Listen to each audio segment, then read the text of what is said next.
السلام علیکم ورحمۃ اللہ وبرکاتہ۔ امید کرتا ہوں آپ لوگ خیریت سے ہوں گے، ٹھیک ٹھاک ہوں گے۔ آج ہم بات کرنا چاہ رہے ہیں دیوبندی بریلوی اختلافات پر، اور اس میں جو رائے حق ہے، جو درست بات ہے کہ ہم نے اختلافات کو کیسے سمجھنا ہے اور اس کو کس طرح سے اس پر پھر عمل کرنا ہے۔ یعنی ہم یہ دیکھیں کہ یہ جو لفظ ہے دیوبندی بریلوی، یہ صرف ہمارے یہاں ہندوستان اور پاکستان میں اس کو جانا جاتا ہے، اور یعنی یہ جو لوگ ہیں، یعنی دیوبندی بریلوی کے اوپر عمل کرنے والے یا اس کو اسکول آف تھاٹ پر چلنے والے، تو یہ اس خطے کے لوگ ہیں۔ یہاں سے باہر اگر ہم جاتے ہیں، یعنی پاکستان، ہندوستان اور بنگلہ دیش سے، تو پھر ہمیں یہ لفظ نہیں ملتا۔ لیکن یہ دونوں کے بنیادی کچھ اختلافات ہیں، اور ان اختلافات پہ بہت زیادہ شدت آ گئی۔ تو اس کو تھوڑا ہم تاریخی طور پہ بھی سمجھتے ہیں اور ان عقائد کو جاننے کی کوشش کرتے ہیں کہ آیا حقیقت ایسی ہے کہ جس پہ کفر کا فتویٰ لگے اور ہم ایک دوسرے کو الگ سمجھیں، دیوبندیوں کو مسلمانوں کے صف سے نکال دیں یا بریلویوں کو مسلمانوں کے صف سے نکال دیں، ایک دوسرے پر شرک، کفر، بدعت کی یہ فتوے لگائے جائیں۔ تو ہندوستان میں یہ بہت زیادہ ہے، پاکستان میں یہ چیز پائی جاتی ہے۔ لیکن میں آپ کو تعجب کی بات بتاؤں کہ جب بریلوی مسلک، چونکہ بریلوی مسلک بعد میں آیا، مسلک تو نہیں کہنا چاہیے، میں اس کو مسلک کہتا بھی نہیں ہوں، اسکول آف تھاٹ ہے سنیوں کے اندر۔ یہاں بر صغیر کی بات ہو رہی ہے کہ سنی پھر آگے پھر ڈیوائیڈ ہو جاتے ہیں، اہل حدیث میں اور دیوبندی بریلوی میں۔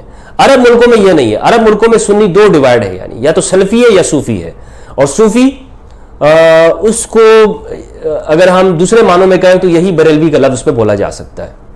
تو بہرحال تو یہاں جب 1857 کی جنگ آزادی ہوتی ہے اور اس میں دیوبند کے بڑے بڑے اکابرین اس میں حصہ لیتے ہیں، مولانا محمد قاسم نانوتوی رحمۃ اللہ علیہ، مولانا رشید احمد گنگوئی وغیرہ، اس میں اس کے بعد چونکہ آپ کو پتہ ہے مسلمانوں کو شکست ہو جاتی ہے، پھر اس کے 10 سال بعد 1867 کے اندر دارالعلوم دیوبند کی بنیاد مولانا قاسم نانوتوی رحمۃ اللہ رکھتے ہیں۔ مولانا قاسم نانوتوی کے مدرسے سے بہت سارے لوگ فراغت حاصل کرتے ہیں۔ سب سے پہلے جو شاگرد ہیں وہ شیخ الہند مولانا محمود الحسن دیوبندی رحمہ اللہ۔ مولانا محمود الحسن دیوبندی کے بعد میں بہت سارے شاگرد پیدا ہوئے۔ مولانا رشید احمد گنگوئی بھی اسی مدرسے سے وابستہ ہے، مولانا خلیل احمد سہارنپوری صاحب، مولانا حسین احمد مدنی، مولانا اشرف علی تھانوی۔ تو یہ جو بڑے نام میں نے آپ کو بتایا، مولانا رشید احمد گنگوئی، مولانا خلیل احمد سہارنپوری، مولانا اشرف علی تھانوی، انہوں نے کچھ کتابوں میں کچھ مسائل ذکر کر دیے۔ ان مسائل کی وجہ سے بعد میں اس پر جب امام احمد رضا رحمۃ اللہ علیہ آئے تو انہوں نے اس پہ گرفت کی، اعتراضات قائم کیے کہ یہ جو چیزیں ہیں یہ قرآن و سنت کے خلاف ہیں اور مسلمانوں کے مجموعی عقائد کے خلاف ہیں۔ تو وہ جو باتیں ہیں اس پر پھر وہ علماء حرمین کے پاس بھی گئے اور وہاں پر ایک پورا فتویٰ تیار کیا حسام الحرمین کے نام سے، اور پھر یہاں پر لایا گیا۔ اس کا جواب علماء دیوبند نے دیا المحند المفند کے نام سے، اور مولانا حسین مدنی نے شہاب الثاقب کتاب لکھی المسترق الکاذب۔ تو بہرحال یہ سارے جھگڑے ہوتے رہے اکابرین کے اندر۔ اس میں اتنا سخت فتویٰ ہمارے اعلیٰ حضرت کی طرف سے یہ آیا کہ نہ ان کے پیچھے نماز ہوتی ہے، نہ ان کے ساتھ کوئی بھی تعلق قائم نہیں کیا جا سکتا، نہ ان کے ساتھ اٹھا بیٹھا جا سکتا ہے وغیرہ وغیرہ، ان کا اسلام سے تعلق نہیں ہے۔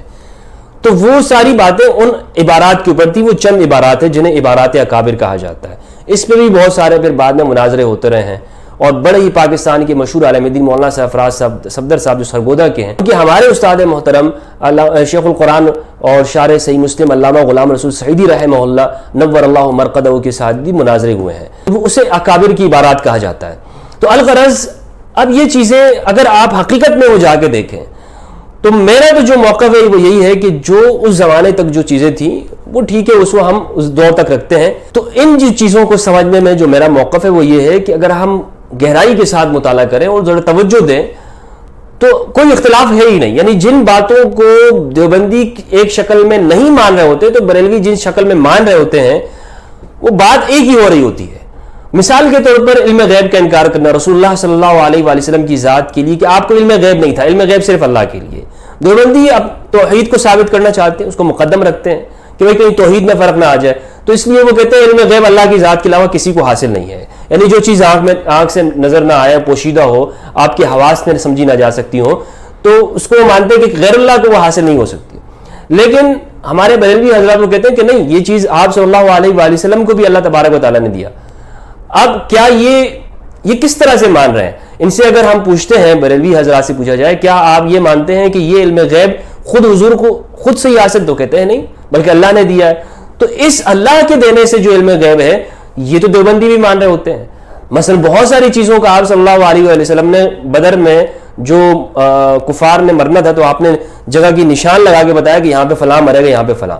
تو قرآن میں ہے کہ موت کا کوئی نہیں بتا سکتا کہ کل کون مرے گا. رسول اللہ صلی اللہ علیہ وآلہ وسلم نے پہلے سے بتا دیا کہ یہاں کون کون مرے گا، نام بھی بتا دیے.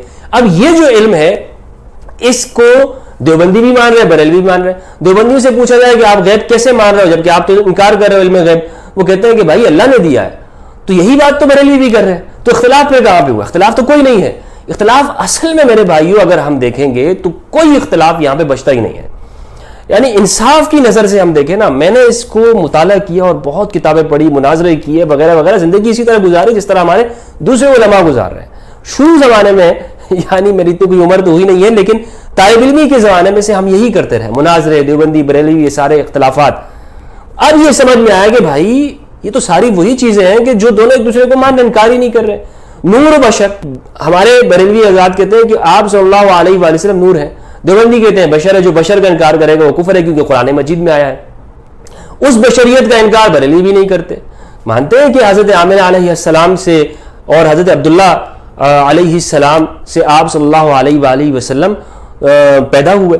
یعنی آپ جو ہے آپ صلی اللہ علیہ وآلہ وسلم کے والدین کریمین ہیں علیہم السلام، اور آپ عبد المطلب کے پوتے ہیں علیہ السلام. تو یہ تو بریلوی بھی مانتے ہیں وہ بشر ہوئے، لیکن آپ کی جو اصل خلقت ہے وہ کیا ہے؟ وہ نور مانتے ہیں. اور اس کو کسی بھی طرح سے وہ شرک کی اطلاق اس پہ نہیں کرتے. پھر آپ مختار کل کو دیکھ لیں کہ مختار کل کے آپ کو اختیار اللہ تبارک و تعالیٰ نے دیا ہے یا نہیں دیا. تو کہتے ہیں دیوبندی کہتے ہیں دیا ہے، اللہ نے دیا ہے، اور کہتے ہیں کہ ہم بھی وہی مانتے ہیں. تو کوئی اختلاف نہیں ہے میرے بھائیوں.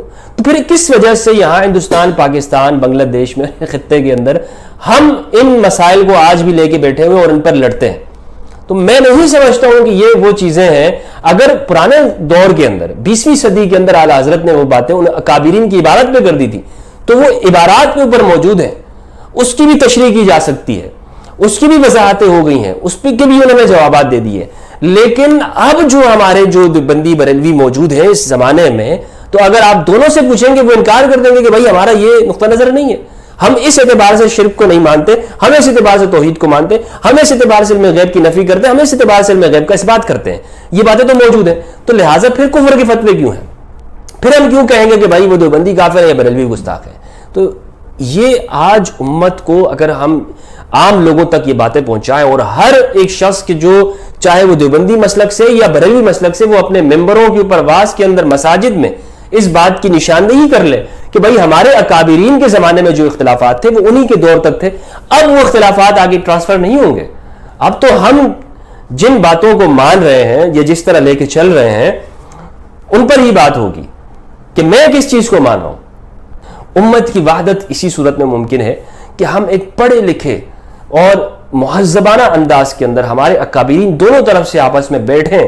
اور ایک زمانے کے اندر مجھے کسی نے بتایا، بڑے ہی سینئر شخص نے، کہ مولانا حنیف جالندری صاحب کے جو والد گرامی ہیں انہوں نے غالباً بتایا ان کو جمع کیا تھا، اور ہمارے دیوبندی مسلک کے لوگ مولانا مفتی شفیع رحمۃ اللہ علیہ وہ اس بات پہ تیار ہو گئے تھے کہ ہم عبارات اکابر کو ہٹا دیں گے. لیکن پھر درمیان میں کچھ اس طرح کے واقعات ہوئے کہ یعنی وہ بیٹھنا ابھی تک نصیب نہیں ہوا، وہ اس کا موقع نہیں ملا. تو اب دوبارہ بھی اس کی کوشش کی جا سکتی ہے. ابھی دونوں طرف سے بڑے بڑے اکابرین زندہ ہیں، اور ایک طرف سے مفتی تقی عثمانی صاحب اور ان کے شاگرد ہیں اور ان کے مکتب کے جو لوگ ہیں، اور دوسری طرف کے بھی بڑے بڑے اکابرین ابھی بھی حیات ہیں.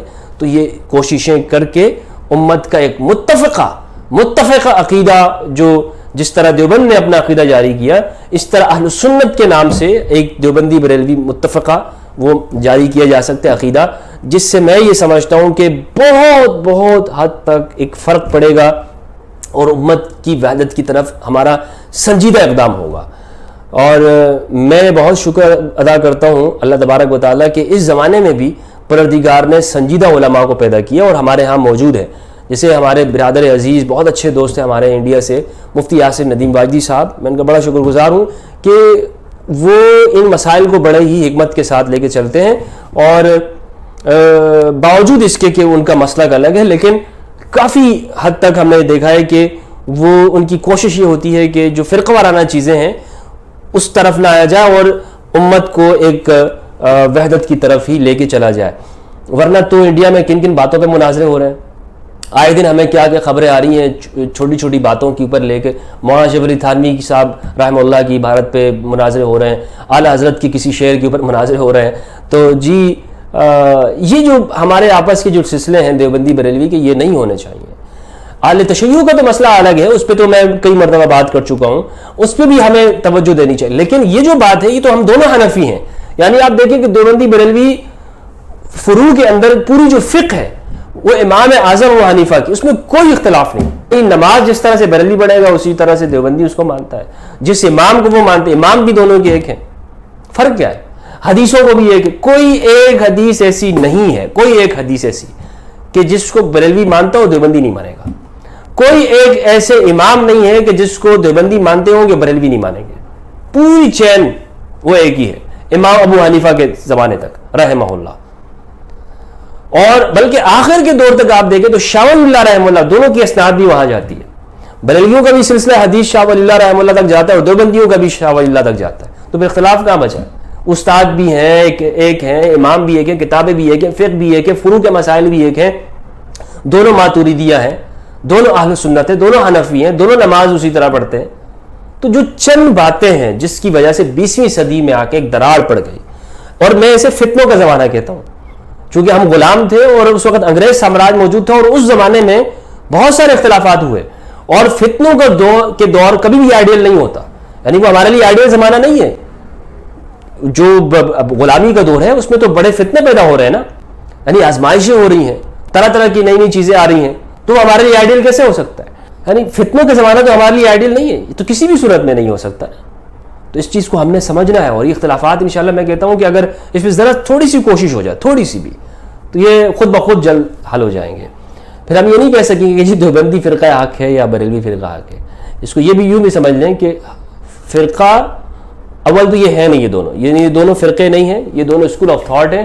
اور فرقے جو ہیں وہ یہ صرف سنی اور شیعہ کے فرقے ہوتے ہیں, یہ فرقے نہیں ہیں. والسلام علیکم ورحمۃ اللہ وبرکاتہ.